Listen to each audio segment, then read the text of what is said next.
Well, no one was told about the invasion. It was the best kept secret of the war, really. We didn't know what the hell we were doing in the channel. All we knew that we were there maybe for a month, and periodically a destroyer or some other ship would come alongside and we'd refuel it. That was our job. That was what we were there for. Nobody knew it was going to be an invasion. Nobody knew that.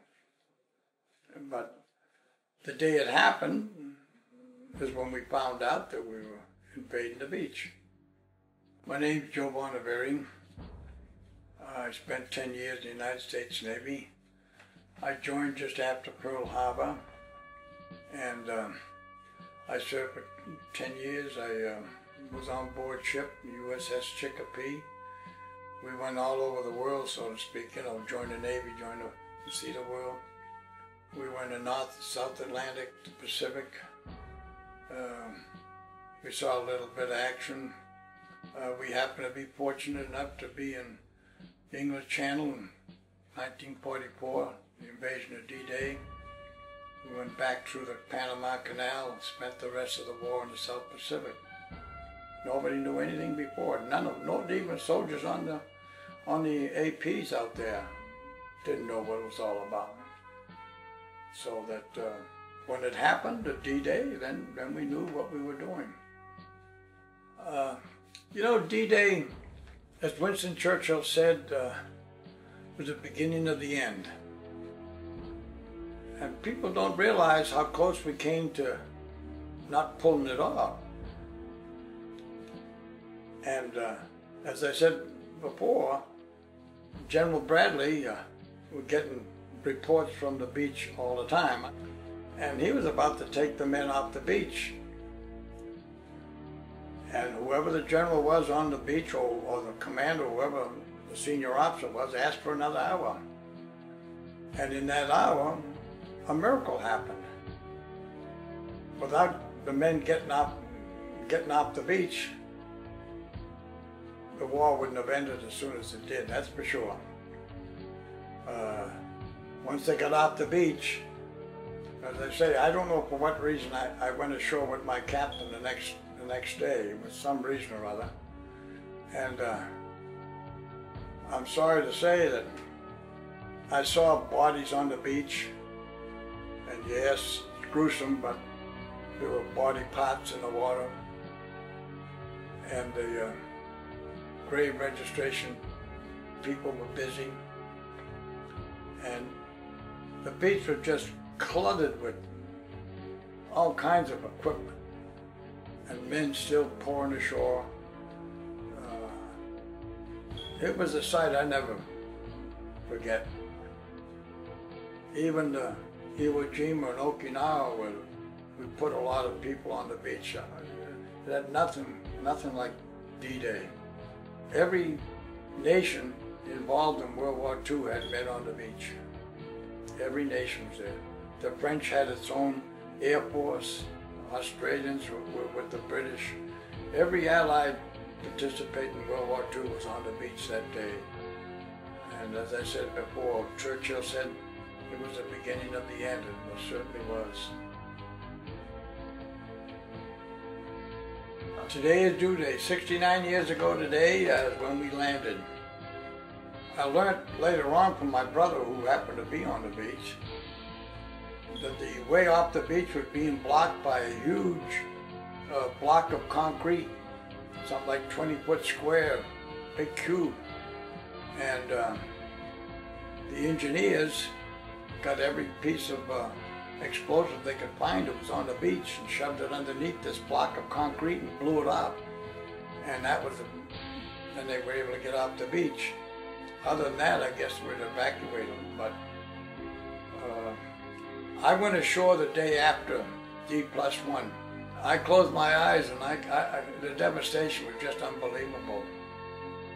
But for the next, I guess, forever, men and equipment kept coming on the beach, was being blacked up. You name it, it was there. It was just unbelievable what we had.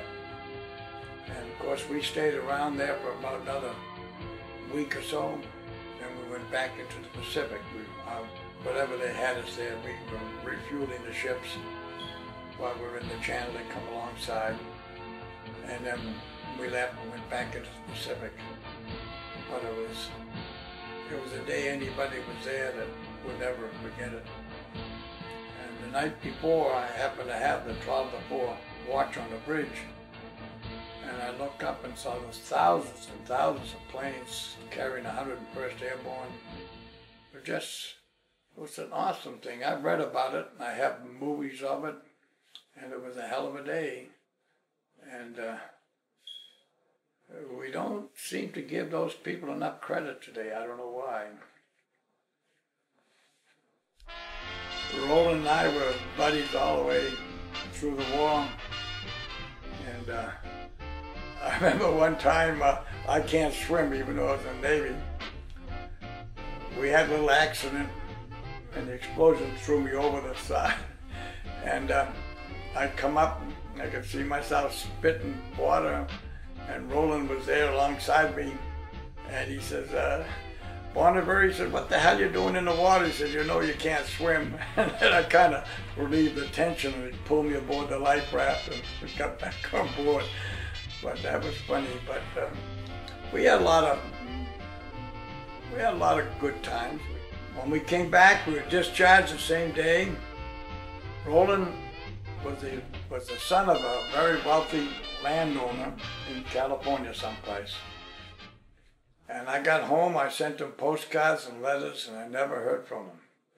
Never saw Roland Chung or heard from him from the day we both were discharged in San Francisco. I don't know why. Maybe he just wanted to forget everything, wanted to forget the war, forget everybody he knew in the war. You know, World War II veterans look back to their time in service, and they're proud of it, and they should be. Because not only did we win the war, and our parents, as I say, worked in factories, farms, you name it. We did everything. Our younger brothers and sisters scrounged around. My younger brother, Anthony, when he became 17 in 1944, joined the Army. The World War II generation prepared this country for the 21st century. What have we got today that wasn't started by a World War II veteran that came back? Smith started FedEx. All these electronic companies were started by someone in World War II. It was a miracle. What this country produced during World War II is hard to describe to the generations that are living now, how it was in this country in World War II. I've never seen it since, nor will there ever be another generation like mine. Politicians scramble to find a microphone or a camera during Armistice Day or Memorial Day or Flag Day and give you speeches upon, oh, praise the veteran.